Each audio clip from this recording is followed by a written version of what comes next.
कहानी के शुरू में हमें एक आदमी दिखाया जाता है जिसको एक मॉन्स्टर ने पकड़ा हुआ था। उसके गले के अंदर जंजीर थी और वो कीचड़ के अंदर कुछ ढूंढ रहा था। उसे देखकर ये बात तो साफ थी, जो चीज भी वो ढूंढ रहा था वो उसकी जान बचा सकती थी। पर तभी अगले ही पल एक तेज आवाज आती है और जैसे ही वो आदमी इस आवाज को सुनता है तड़प कर मर जाता है। फिर वो मॉन्स्टर उसको खींचकर अपने साथ ले जाता है। इसके बाद हमें एक लड़की कैथी दिखाई जाती है जो एक छोटे से टाउन में रहा करती थी और ऑफिसर थी। वो जेल में एक लड़के के पास जाती है और उसे बुरी हरकतों से रोकती है जो दूसरे लड़के के साथ मिलकर कर रहा था। कैथी उसे ऐसा करने से हटाती है पर वो लड़का तो कैथी पर हमला कर देता है। जिस लड़के से कैथी उसे मना कर रही थी कि इसके साथ मिलकर दोबारा बुरी हरकतें मत करो, तभी जिस लड़के को कैथी मना कर रही थी पर उधर कैथी का हस्बैंड भी आ गया था। भी कैथी ही की तरह ऑफिसर था। वो उस लड़के को पकड़कर अपने साथ ले जाता है। हमें कैथी की जिंदगी के बारे में पता चलता है कि वो अपने हस्बैंड से अलग रहा करती थी। उसका एक छोटा सा बेटा भी था। कैथी का बेटा रहा तो उसके साथ ही करता था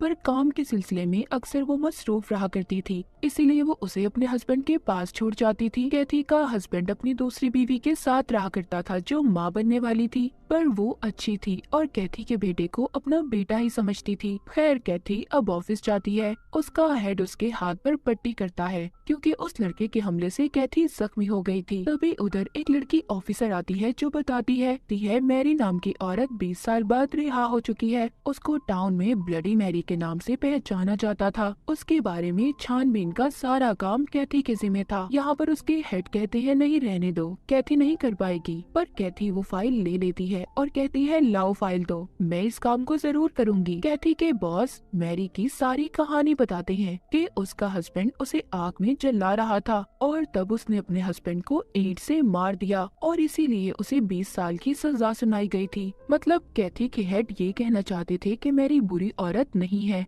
हेड बताता है कि उसका एक दोस्त भी था जिसे वो पसंद करती थी और लोगों का ये कहना था कि वो अजीब से कपड़े पहनकर घूमा करता था जिसके बारे में किसी को कुछ नहीं पता। टाउन के सभी लोग उसे डाइन समझते हैं और उसका टाउन में काफी खौफ भी है। सारी कहानी सुनने के बाद कैथी अब मैरी के घर जाती है। रास्ते में जाते हुए उसे 2 बच्चे मिलते हैं जो किसी डाइन को ढूंढ रहे थे। कैथी उन्हें कहती है बच्चों तुम यहाँ पर क्या कर रहे हो, घर जाओ, जानते हो ये इलाका बिल्कुल ठीक नहीं है। ये कहकर कैथी वहाँ से चली जाती है। हम देखते हैं एक मॉन्स्टर ने उन बच्चों पर नजर रखी हुई थी। कैथी मैरी के घर पहुँच चुकी थी और आते ही उसके पाँव पर कुछ बांध देती है और कहती है आज के बाद तुम यहाँ से कहीं नहीं जा सकती, मुझे यहाँ पर तुम्हारी छानबीन के लिए भेजा गया है। मैरी कैथी को बताती है जब उसे जेल हुई तो वो माँ बनने वाली थी और फिर जैसे ही उसका बच्चा पैदा हुआ उसको दूसरी फैमिली को दे दिया गया। कैथी मैरी से बात करने के बाद चली जाती है। वो अपने बेटे को अपने हस्बैंड के घर से लेती है और उसके साथ रात को वक्त गुजारती है। उधर वो बच्चे जिनको कैथी ने देखा था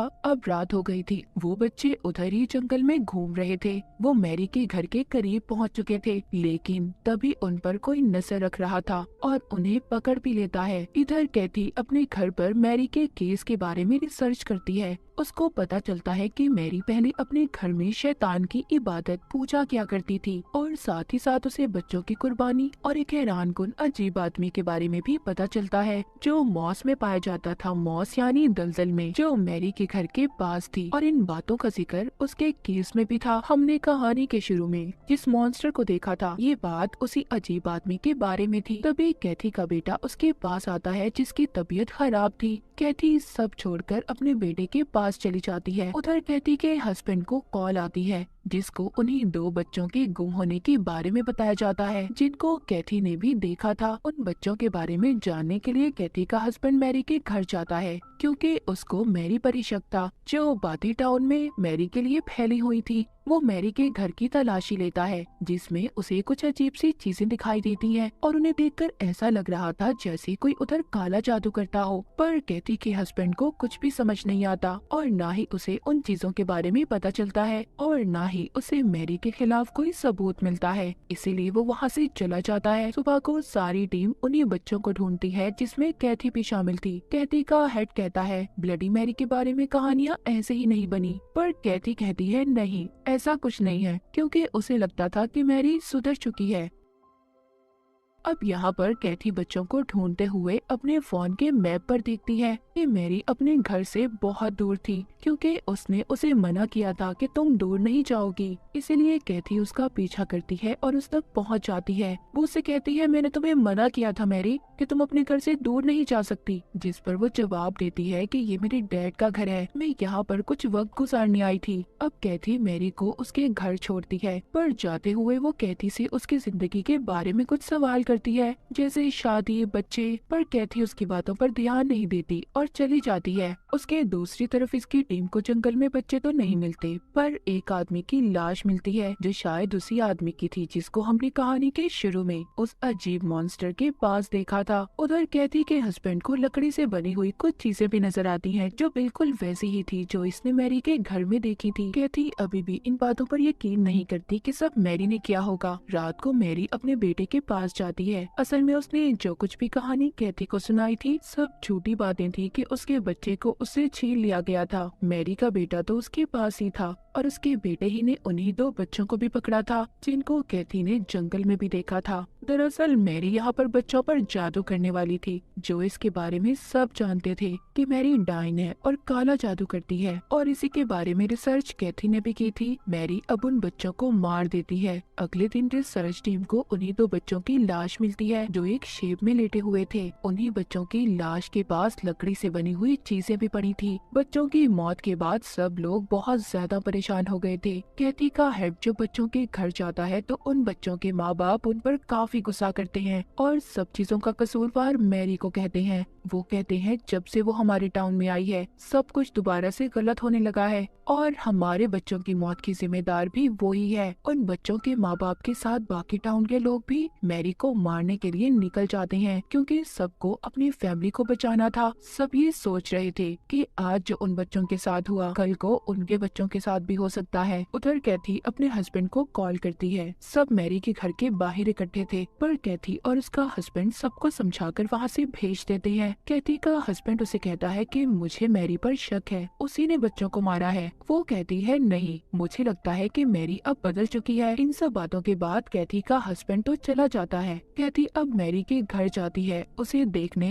कैथी जब मैरी के पास जाती है तो वो उससे कहती है, तुम यहाँ से दूर क्यों नहीं चली जाती, मेरा पीछा छोड़ दो, चली जाओ यहाँ से। तभी कैथी उधर ही खून से भरी बाल्टी देखती है और हम कैथी के पीछे उसी अजीब आदमी को देखते हैं। आगे दिखाया जाता है कैथी बेहोश थी, उसको मैरी ने बांधकर अपने पास रख लिया था। इन सब में उसका बेटा भी था। मतलब कैथी अब तक जो मैरी के बारे में सोच रही थी कि वो बदल गई है, सब झूठ था। मैरी बिल्कुल वैसी ही थी जैसा उसके बारे में लोग जानते थे। मैरी कैथी को बताती है, हाँ मैंने ही बच्चों को मारा है, और कैसे मैं ये भी बता सकती हूँ। मैरी यहाँ पर विचक्राफ्ट काला जादू किया करती थी। तभी मैरी कैथी के गले में जंजीर डालकर उसे उसी जगह पर ले जाती है जिधर दलदल थी, जो हमने कहानी के शुरू में भी देखा था। उसके साथ उसका बेटा भी था। मैरी कहती है कि तुम्हें इस जगह पर मैंड्रिक को ढूंढना होगा और ख्याल रखना कि वो जाग ना जाए। अगर वो जागा, उसने शोर किया तो उसकी आवाज से तुम मर जाओगी। कैथी के पास कोई और रास्ता नहीं था, इसीलिए वो जल्दी जल्दी जमीन से मैंड्रिक को ढूंढने लगती है। दरअसल मैंड्रिक एक रूट जड़ होती है और इसका इस्तेमाल विच क्राफ्ट में काले जादू में किया जाता है। ये जड़ हिरन के चेहरे जैसी होती है और ये असल में पाई जाती है जैसे कीचड़ या दलदल वाली जगह पर। ये काले जादू में इमोर्टैलिटी, अमर होने के लिए या किसी भी चीज को ठीक करने के लिए इस्तेमाल की जाती है। उनको मैंड्रिक जब मिल जाता है तो वो कैथी को अपने घर ले आए थे। उसको नहलाकर अच्छे से तैयार करते हैं, फिर मैंड्रिक के साथ अपना जादू करते हैं। उससे मैरी कोई शरबत बनाती है जो खुद पीती है और फिर अपने बेटे को पिलाती है और बाद में जबरदस्ती कैथी को भी वो शरबत पिला देती है। उसका बेटा पूछता है कि आपने शरबत कैथी को क्यों पिलाया। मैरी शायद यहाँ पर अपने बेटे के लिए कैथी को बांधकर रखना चाहती थी, या फिर मैरी और उसका बेटा इमोर्टल होना चाहते थे, हमेशा जिंदा रहना चाहते थे।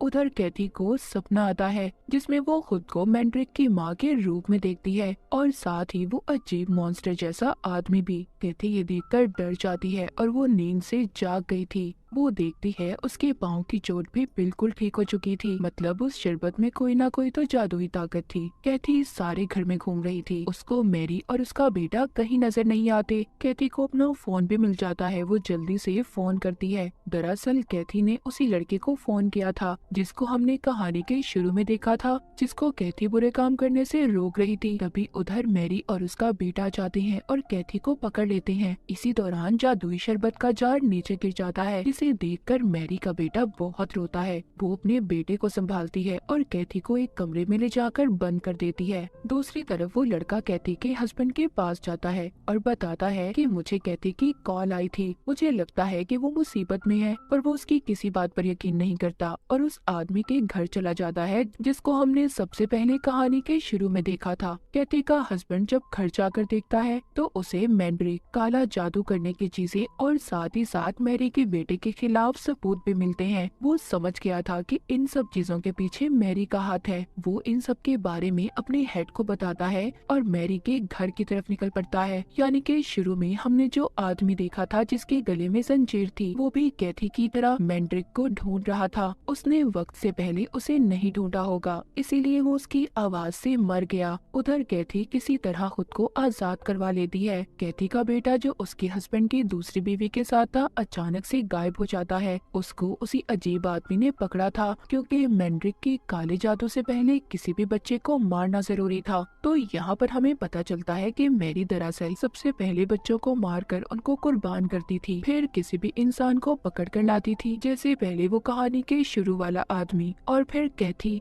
जो उसके लिए दलदल में से मैंड्रिक को ढूंढता है। और इसी वजह से इसको ब्लडी मैरी कहा जाता था। और जो शरबत वो बनाती थी उसको बनाने के लिए मरे हुए बच्चों का खून और मैंड्रिक का इस्तेमाल करती थी। अब खैर इन सबके बाद कैथी का हस्बैंड मैरी के घर पर आता है और उससे कैथी का पूछता है, पर तभी अचानक से उसका हेड आकर उसे चाकू से मार देता है। बाद में मैरी कैथी के हस्बैंड को दोनों ने मिलकर मार दिया था। यहाँ पर हमें पता चलता है कि कैथी और उसके हस्बैंड का हेड मैरी से मिला हुआ था और इसी हेड ने मैरी के बारे में कैथी को उल्टी सीधी कहानियाँ सुनाई थी। और शायद वो लड़का जिसके बारे में बताया था कि मैरी उसको पसंद करती थी, वो भी यही हेड ही था। कैथी को सब बातों का पता चल चुका था, पर अभी वो कुछ नहीं कर सकती थी। वो जंगल की तरफ भागती है। उसे वहाँ पर अजीब मॉन्स्टर भी नजर आता है जो उसके बेटे को साथ लेकर जा रहा था। वो उस पर पीछे से हमला करती है। यहाँ पर ये उस मॉन्स्टर को बहुत मारती है। वो नीचे गिर जाता है। हमें पता चलता है कि ये कोई मॉन्स्टर नहीं बल्कि मैरी का बेटा था जिसने मॉन्स्टर वाला सूट पहना हुआ था।